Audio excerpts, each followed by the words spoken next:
Look at this bridge. It spans 1,013 meters and connects Lisbon to Almada in less than 5 minutes. Without this bridge, the alternative is a 55-mile round trip to the same destination. Global threat intelligence, like this bridge, gives our threat hunters that speed advantage, allowing them to get from A to B much faster. I'm Ben Walker, and I'm exploring the world of threat hunting. I travelled to the city of Lisbon in Portugal to the Logicalis EMEA SOC to meet the dedicated team working tirelessly to improve the odds for organisations. Now, in this episode, we'll focus on speed and how utilising threat intelligence reports can give the threat hunting team the advantage to act quickly to protect customers' data.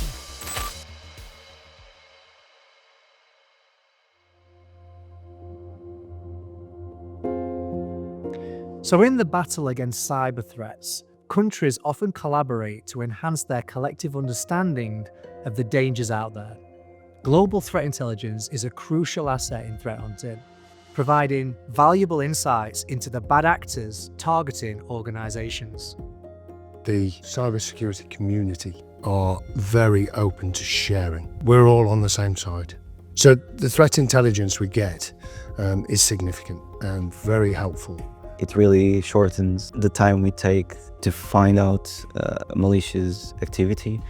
It's like having a light focusing on that indicator and saying this should be looked into. Now, when you take that threat research and you enhance it that little bit more and you go, this group is known to exploit this type of industry, that then becomes really quite useful from a threat hunting point of view, because you can go, well, these are my customers, this is the industry they're in, this is the intel what relates to that threat. Let's just run a search and make sure we're clean. So the importance of threat intelligence is evident, but I was curious to learn how the team apply this in practice. Do they have any recent examples of using threat intelligence to protect customers? So we had one this year where you would have multiple agencies, FBI and NSA, some others from Australia, from the UK working together, and they basically identified a malicious state-sponsored actor. And it's quite detailed, and it was to do with a botnet attack. It'd been around for a while and built the amount of bots they've got as part of their bot network. So there's over 260,000 bots they had available or found. The Joint Cybersecurity Advisory described this botnet infrastructure as a network of devices known as bots, which are infected with a type of malware that provides threat actors with unauthorized remote access.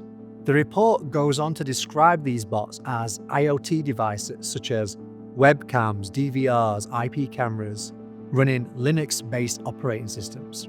Now, this is the most important part. A functioning botnet can be used for a variety of purposes, including malware delivery, distributed denial of service attacks. The scary part here is that often these botnets don't do anything. You yourself may have one of these devices, and it's likely you would never know until it was time to strike. So you can massively cost the company money just by targeting, and that could be all they're after. They might not be trying to get in, they're just financially impacting. That's the other side, is what's the hard bit of cybersecurity and threat hunting, is understanding why would someone do this? What's their motivation? What are they targeting? Why are they targeting? Why have they built this? So now the team have access to this threat intelligence. I was eager to discover how they actually use it in practice. So basically the Joint Advisory there handled a PDF with all that was happening, the kind of devices that were affected, all of the indicators, and we took what we needed from there. So then that's where we design that custom code, what we then go and run the hunt in the customer's environment looking for. Basically used that across all the customers to see if anything was matching those indicators. What was the conclusion? Did we manage to find anything? Obviously we saw hits, but most of that was on things like the firewalls, but they were blocked. We can still take away from that to go, we had attempts. These were the attempts, these were the countries, this was the time period. We take that intelligence And then we look at what other data sources we got. Do we have the vulnerability information? Has it been linked to a CVE? Does that now go, well, that was a low, but now it could be a critical because we're seeing it exploited in the wild and we've got this evidence behind it. From a government department, they're saying this is a threat.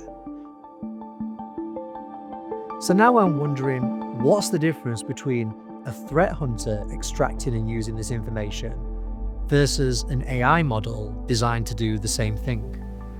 So the human side is very important. The technology side is also very important. But we see the technology as a helper.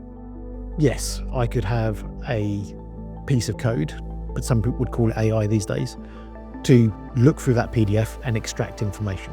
But if you've just gone through a document and extracted key things, what matches patterns, you're not taking the context of that. So obviously in these documents, they might publish an example of an attack. So you might end up with indicators, what has nothing to do with what you're actually hunting. It was just used as the example of what they found in this case. So then you're distorting your search. And the other side of that is, just because we found a relationship with one of those objects in an environment doesn't mean it's a true threat. And this is where that human threat hunter really adds the context of, we ask the questions. That was this sort of attack pattern.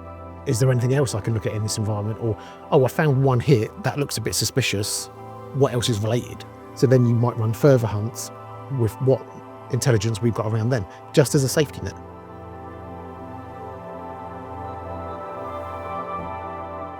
In a cyber world where every second counts, threat intelligence is crucial for speeding up threat hunts and closing the gap with bad actors. But threat intelligence needs action. It can't just be words on a page. We've got to blend human expertise with technology to extract those valuable insights from the research, but then also apply it with the right context to protect those customer environments.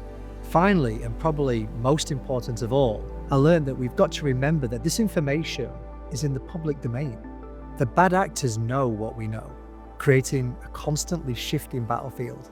So how do we address that? How do we hide threat intelligence? How do we conceal it? And how do the threat hunters outsmart the bad actors at their own game? Join me in future episodes as we continue to demystify threat hunting and explore real cases in action.